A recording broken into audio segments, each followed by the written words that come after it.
Bismillahirrahmanirrahim. Assalamu alaikum. Welcome to the newsroom. I'm your host, Khalid. But today is the 24th of January 2023. We've got lots to discuss with you. So without further ado, these are the stories that we will be discussing during the course of the show. We'll begin with the Foreign Minister Bilawal Bhutto Zardari Saab, who is in Uzbekistan as we speak. He has stressed for a collective approach to address the issues faced by the region, including climate change. This he said while addressing the 26th meeting of the Council of Ministers of the Economic Cooperation Organization in Tashkent, Uzbekistan today. He also told about the regional countries that need to develop a strategically robust emergency response mechanism to respond to any climate crisis in the future as well. This is going to be our first segment. Our foreign minister, who has had a very hectic schedule in Tashkent, and he's met with different foreign ministers as well. We'll be discussing that in detail, as well as his strife for climate change and the need for the countries that represent the ECO to work collectively towards a solution to climate change. Our second segment, ladies and gentlemen, concerns Afghan Taliban's responsibility towards women's education. We know that it has been quite some time that the Afghan Taliban have not allowed the women to continue with their education, and that has caused an uproar not only across the world in Pakistan but also within Afghanistan, within the women's that have been studying in different spheres of life in Afghanistan. Now, the United Nations has also urged the global community to remind Afghanistan's de facto rulers on the International Day of Education, because today is the International Day of Education, and that is why the reference to female education in Afghanistan becomes even more important. Because the United Nations also says that the Afghan government needs to let the Afghan girls learn. This is going to be discussed in detail during our second segment, the need for education on this International Day of Education, specifically in countries such as Afghanistan, where the women are being denied their right to get the desired education. Then we'll be talking about the World Health Organization, ladies and gentlemen, the WHO, that has launched a funding appeal for $2.54 billion this year to help people worldwide facing health emergencies such as the climate-induced floods that have happened in Pakistan. We all know the price that the people are paying, and the government is also trying to collect as much as possible to help those in need. 33 million people have been affected by it. 1/3 of Pakistan was submerged in water, ladies and gentlemen. And finally, we'll be talking about the Chinese New Year. The Chinese New Year is the year of the rabbit. Now, of course, it's every single Chinese New Year has a very specific reality attached to it, and every sign that it is, such as the rabbit or the dog or the or different other signs, represent different facets or natures, such as the zodiac signs that we see normally, the Libra, Sagittarius, etc. But in the Chinese calendar, these are the different characters, such as the rabbit this year. We'll be discussing that, and also we'll be showing you a message from our foreign minister on the occasion. Let's begin with our first segment, and that concerns Foreign Minister Bilawal Bhutto Zardari Saab's meeting and participation in the 26th meeting of the Council of Foreign Ministers of the ECO, and his desire to build a collective resolve as far as climate change is concerned. More in the following report. Minister for Foreign Affairs Bilawal Bhutto Zardari is paying an official visit to Tashkent, Uzbekistan to attend the 26th meeting of Council of Ministers of Economic Cooperation Organization. Council of Ministers is the policy-making forum of Economic Cooperation Organization that approves the decisions and annual work plan of the organization. The Minister for Foreign Affairs addressed the Council in separately held bilateral meetings with participating ministers of member states and other dignitaries on the sidelines of the event. Addressing the 26th meeting of Council of Ministers of ECO, Foreign Minister Bilawal Bhutto Zardari has stressed for a collective approach to addressing the issue faced by the region, including climate change. Foreign Minister emphasized that regional countries need to develop a strategically robust emergency response mechanism to respond to any climate crisis in the future. Highlighting Pakistan's commitment to multilateral spirit, Bilawal Bhutto Zardari apprised that Pakistan believes the ECO, led by shared principles of solidarity and mutual support, has the collective strength to measure up to the challenges, and regional preferential trade framework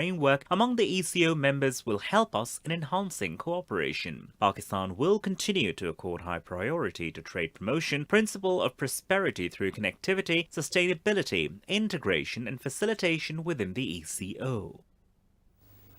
Now, we discussed different facets of the ECO and, of course, Pakistan's contribution to it, our Foreign Minister being there, and discussing climate change and a lot of other important aspects that pertain to the ECO. We've been joined in the studios by Khalid Taimur Akram Sahab. He's the Executive Director of PRCCSF. Thank you very much, Khalid Sahab, to have joined us. Khalid Sahab, the ECO is a very important organization. You know that. You've visited the areas and the countries that are representing the ECO as well. When we talk of the intergovernment machinery and institutional arrangements under the ambit of the ECO, do you feel that they are vividly interacting with the emerging global crisis such as climate change? And if not, what needs to be done? Yes, thank you very much. First of all, let me tell you that this meeting in Tashkent is being held because in the year 2022, the ECO chairmanship was with Uzbekistan. And Uzbekistan had celebrated year 2022 as the year of connectivity for ECO. Right now, the ECO members are Azerbaijan, Iran, Kazakhstan, Kyrgyzstan, Pakistan, Turkey, Turkmenistan, and Uzbekistan. So mainly all the regional countries which are interconnected with each other through land route are connected to each other, except for Turkey, which is a bit far away from Pakistan. Rest all the countries are connected through a land route. Yes, you are right that climate change is affecting all these countries. Just in this December, I was in Kazakhstan, and the temperature in Almaty was extremely low. It was -27. And right now the temperature in Uzbekistan is also very cold.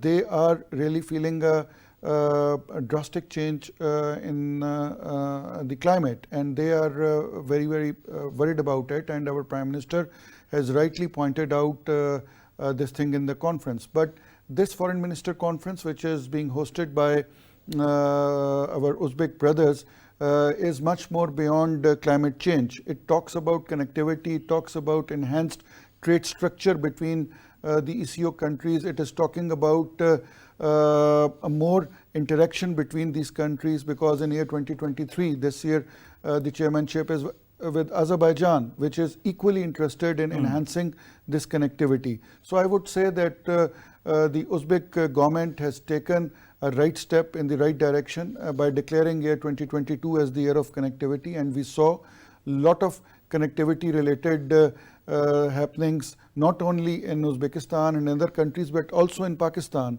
We had lots of conferences in 2022 in Pakistan. The president of Uzbekistan, the president of Tajikistan, they visited Pakistan in 2022, and Pakistan saw a lot of interaction with the regional countries. Prime Minister Shahbaz Sharif went to Tashkent, he went to Almaty. So we had very extensive collaboration with the regional countries, and ECO is just one part of it. We are all these countries, most of these countries are member of Shanghai Cooperation Organization and other regional platforms. And our Prime Minister Shahbaz Sharif, and as well as Foreign Minister Bilawal Bhutto Zardari, had been playing a very effective role in bringing the regional countries together with Pakistan. And I must commend over here the hosts Uzbeks, because they had sent their foreign minister especially to Geneva to stand with our Prime Minister and our Foreign Minister in the conference for the flood victims. Azerbaijan had announced earlier this month, and Azerbaijan, another brotherly country, they had announced $2 million. But this was a great gesture from Uzbekistan side, that they had sent their foreign minister just to sit with us, to stand over there. And not only Uzbekistan, but all the regional countries had sent their representatives over to Geneva, all the way to Geneva, just to show their solidarity with Pakistan. Now, like this solidarity that you talk about, and this is also the theme of this two-day conference, strengthening the year of strengthening connectivity. What kind of measures or modalities are being discussed for further strengthening connectivity between the countries that form the ECO? Because as you said, these countries not only form the ECO, but also other forums such as the SCO. Yes. Actually, there is a difference between SCO and ECO. ECO only talks about the connectivity and the trade and commerce and all these things. SCO has a larger ambit. It has China and Russia, two big powers in it, and the dynamics of SCO are a bit different from ECO. So ECO, as the name stands for, it is for the economic cooperation. Yes, they have talked about enhanced trade among themselves. Yes, they have talked also about how to connect more through road. As we know that Uzbekistan, Pakistan and Afghanistan are already in the process of building a $4.5 billion US project, which is a railroad, which is a rail project. The feasibility is already completed, and now the Uzbek side and Pakistani side are waiting for the Afghan government to accept the modalities and start the work on it. We have seen in year 2022 a lot of trade, transit trade happening through Afghanistan, Tajikistan sending their goods to Pakistan via land route, Uzbekistan, Pakistan having this land route, lots of truck movement we had seen. We had even been sending our trucks till Azerbaijan, till Baku. The trade is going, the land route is being used. So the ECO would enhance this connectivity because right now still Pakistan and Central Asian countries do not have any financial mechanism in place.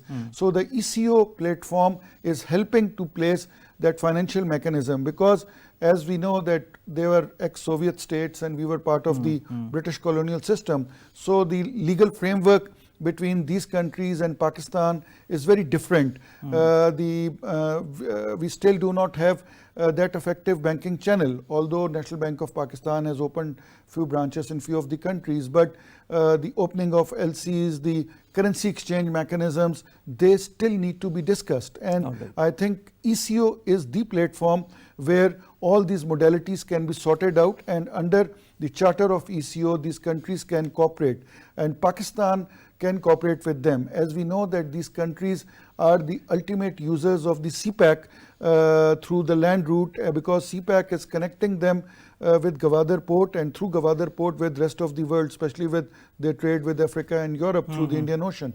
So these countries are very much looking forward for a legal framework in terms of finance, in terms of trade laws with Pakistan, and I think ECO is the platform where these modalities can be worked out. When you talk of modalities, when you talk of financial mechanisms, do you feel also when it comes to climate change, this is something that our Foreign Minister Bilawal Bhutto Zardari has highlighted during the course of his address to this 26th meeting of the Council of Foreign Ministers.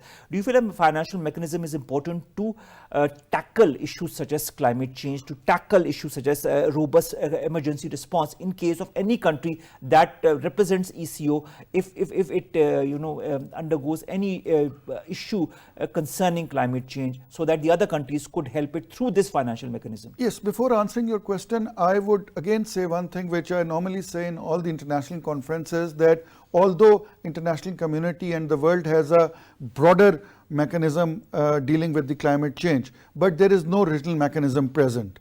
If we have a regional mechanism either under the ambit of ECO or some other, so it can be an answer to all your questions, because right now whenever there is a climate disaster happening in any part of the world, so we all go back to that international big platform, like we saw COP26 and all those things, but there is no regional mechanism. So if there is a regional mechanism in the maybe in ECO or some other regional platform, so that can help regional countries dealing with each other's climate change issues, because all the climate change issues are interconnected. Like we share our common glaciers with Tajikistan. Their side is also melting, our side is also melting.